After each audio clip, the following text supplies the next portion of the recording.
आज आप बचा। गाली दे नहीं सकते। गाली लिख तो सकते हैं,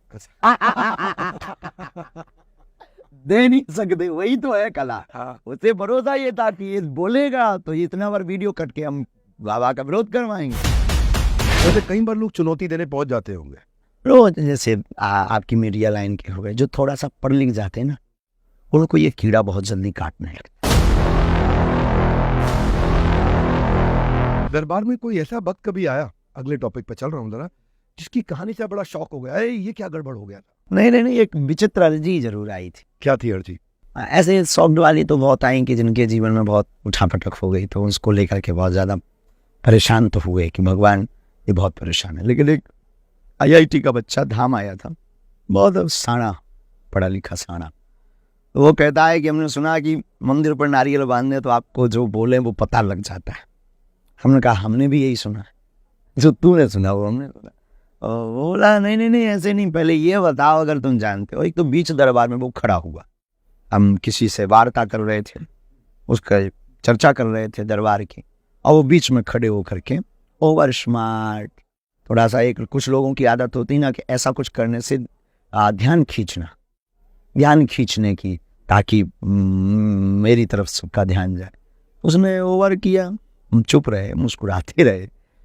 वो तो बोलते ही गया, तो फिर अगर तुम जानते हो तुम्हारा वाईफाई इतना हाई फाई है तो बताओ हमने तुम्हें मंदिर पर कौन सी गालियां दी, और मेरी कोई अर्जी नहीं है, ना मुझे नौकरी चाहिए ना मुझे ये चाहिए।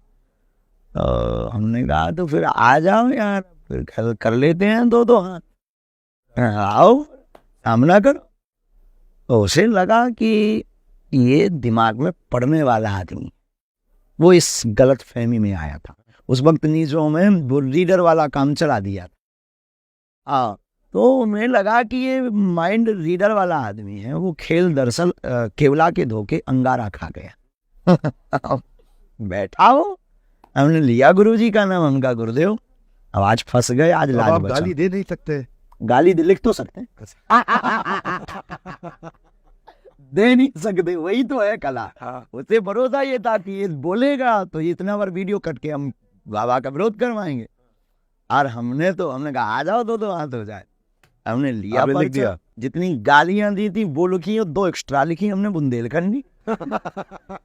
और फिर रुकिए, नीचे लिखा सेम टू यू। और उसे भरोसा नहीं था कि ये भी हो सकता है। खैर आजकल वो डिवोटी है हमारा, आजकल वो चेला है। हमारी जिंदगी में ये विचित्र अर्जी आई, अब नहीं आती है, अब लोग प्राय सब समझ गए हैं। तो ऐसे कई बार लोग चुनौती देने पहुंच जाते होंगे। रोज जैसे आपकी मीडिया लाइन के हो गए, जो थोड़ा सा पढ़ लिख जाते हैं ना, उनको ये कीड़ा बहुत जल्दी काटने लगता है। हाँ, जो अच्छा पढ़ा लिखा कभी नहीं बोलता, नेवर। जो ज्ञानी है नहीं, अज्ञानी अपने आप को मानता नहीं, वो आता है, वो ऐसे काम करता है। जो जिसने पढ़ाई, जिसे पता हो, आपने पढ़ा तो आपको पता है कि अष्ट सिद्धियां है, अरिमा महिमा लरिमा प्रणत आकाम ईशत्व वशत्व, ये सिद्धियां होती हैं हमारे भारत में। शायद पूज्य देवराहा वाले बाबा जैसे महापुरुष हुए, वो जयश्री नीम करोली बाबा जैसे महापुरुष हुए, जिन्होंने ट्रेनें रोक दी, एक साथ कई जगहों पर दर्शन दिए। पूज्य श्री दादा गुरुजी सन्यासी बाबा हुए, जिन्होंने तेल पानी का भी घी बना दिया।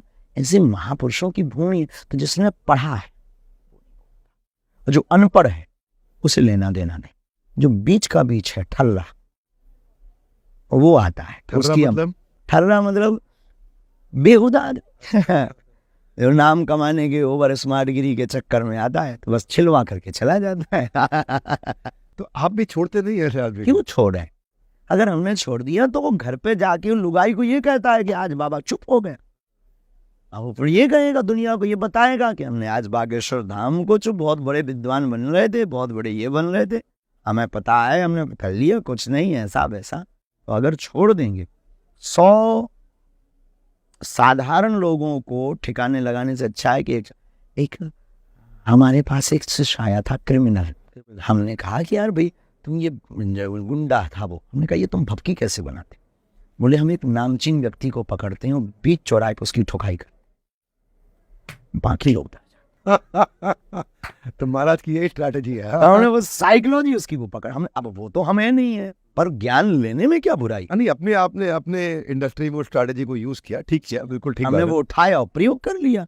हमने कहा ये जो जितने भी जो बीच के बीच पढ़े लिखे हैं इनको ठोको, 10-20 को ठोकेंगे तो सबकी बुद्धि ठिकाने लग जाएगी, सब हनुमान जी के चेला बन जाएंगे।